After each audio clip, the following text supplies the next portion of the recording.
സ്വാമി ശരണം. വ്രതശുദ്ധിയുടെ പവിത്രത പേറി ഒരു മണ്ഡലകാലം കൂടി ഇവിടെ അവസാനിക്കുകയാണ്. ഇന്ന് മകരവിളക്ക് തെളിയുന്നതോടുകൂടി ഈ വർഷത്തെ മണ്ഡലകാലത്തിന് പരിസമാപ്തിയാകുന്നു. ഭക്തലക്ഷങ്ങൾ പ്രാർത്ഥനാ നിർഭരരായി കാത്തിരിക്കുന്ന ശബരിമലയിലെ മകരവിളക്ക് ദർശനം ഇന്നാണ്. അയ്യപ്പ വിഗ്രഹത്തിൽ ചാർത്താനുള്ള തിരുവാഭരണ ഘോഷയാത്ര വൈകിട്ട് ദേവസ്വം എക്സിക്യൂട്ടീവ് ഓഫീസറുടെ നേതൃത്വത്തിൽ ശരംകുത്തിയിൽ സ്വീകരിക്കും.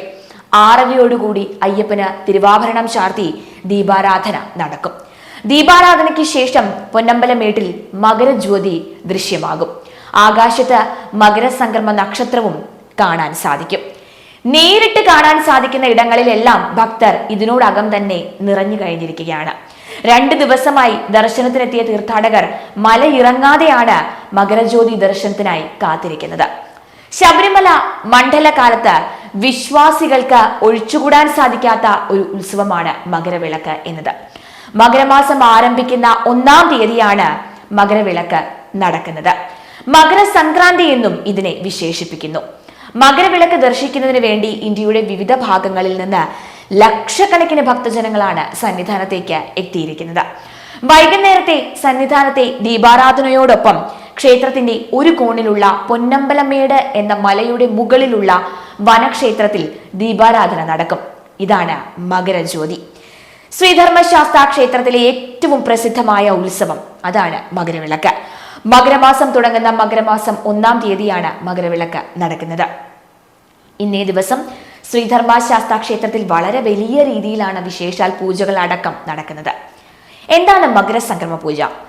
ദക്ഷിണായനത്തിൽ നിന്ന് ഉത്തരായനത്തിന്റെ തുടക്കം കുറിച്ച സൂര്യൻ ധനുരാശിയിൽ നിന്നും മകരരാശിയിലേക്ക് മാറുന്ന സംക്രമവേളയിലാണ് മകരസംക്രമ പൂജ. സൂര്യൻ രാശി മാറുന്ന മുഹൂർത്തത്തിൽ സംക്രമാഭിഷേകം നടക്കും. തിരുവിതാംകൂർ രാജവംശത്തിന്റെ കവടിയാർ കൊട്ടാരത്തിൽ നിന്ന് പ്രത്യേക ദൂതൻ വശം കൊണ്ടുവന്ന അയ്യപ്പ മുദ്രയിലെ നെയ്യാണ് സംക്രമവേളയിൽ അഭിഷേകം ചെയ്യാനായി എടുക്കുന്നത്. തിരുവാഭരണം ചാർത്തൽ. അയ്യപ്പന്റെ പിതൃസ്ഥാനിയായ പന്തളം രാജാവ് പണിയിപ്പിച്ച ആടയാഭരണങ്ങളാണ് തിരുവാഭരണങ്ങൾ. ഇത് പന്തളം രാജകുടുംബത്തിന്റെ സ്വകാര്യ സ്വത്താണ്. പന്തളത്ത് സൂക്ഷിച്ചിരിക്കുന്ന ഈ ആടയാഭരണങ്ങൾ മകരവിളക്ക് ഉത്സവത്തിനായി 3 പേടകങ്ങളിലാക്കി ശബരിമലയിലേക്ക് കാൽനടയായി കൊണ്ടുവരും. ഇവ മകരവിളക്ക് സന്ധ്യയിലെ ദീപാരാധനയിൽ അയ്യപ്പനെ അണിയിക്കും. തിരുവാഭരണ ഘോഷയാത്രയ്ക്ക് പൂങ്കാവനത്തിൽ ഗരുഡൻ അകമ്പടി സേവിക്കുന്നതായിട്ടാണ് പറയപ്പെടുന്നത്. മാളികപ്പുറത്തമ്മയുടെ എഴുന്നള്ളത്ത്. മകരജ്യോതിക്ക് ശേഷം രാത്രിയിൽ മാളികപ്പുറത്തമ്മയെ ആനപ്പുറത്ത് വാദ്യമേളങ്ങളുടെ അകമ്പടിയോടുകൂടി 18-ാം പടിയിലേക്ക് ആനയിക്കും. അവിടെ നിന്നും ദേവിയെ തിരി തെളിയിച്ച് എഴുന്നള്ളിക്കുന്നതോടുകൂടി മകരവിളക്ക് ഉത്സവത്തിന് തുടക്കമാകുകയാണ്. ഗുരുതി. മകരവിളക്ക് ഉത്സവം തുടങ്ങി 7-ാം ദിവസം രാത്രി മാളികപ്പുറത്തെ മണിമണ്ഡപത്തിനു മുൻപിൽ കുരുത്തോലകളും പൂക്കളും കൊണ്ട് അലങ്കരിച്ച് ഗുരുതിക്കളം അവിടെ ഒരുക്കും. കത്തിയെരിയുന്ന പന്തങ്ങളെ സാക്ഷിയാക്കി ഗുരുതിക്കുറുപ്പ് കുമ്പളങ്ങ മുറിച്ച് ചുണ്ണാമ്പും മഞ്ഞൾപ്പൊടിയും ചേർത്തുണ്ടാക്കിയ നിണം മലദേവതകൾക്ക് തൂകുന്നതാണ് ഗുരുതിയുടെ ചടങ്ങിൽ ഉള്ളത്.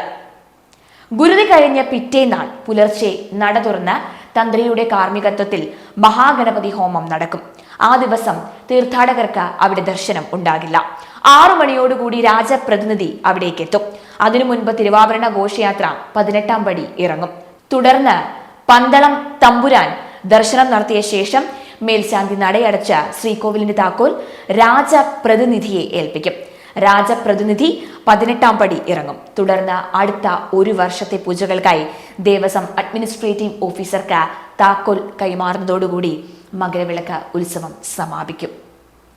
കല്ലും മുള്ളും നിറഞ്ഞ കാനനപാതയിലൂടെ മല ചവിട്ടുന്ന എല്ലാ അയ്യപ്പ വിശ്വാസികൾക്കും ആശംസകൾ നേരുകയാണ്.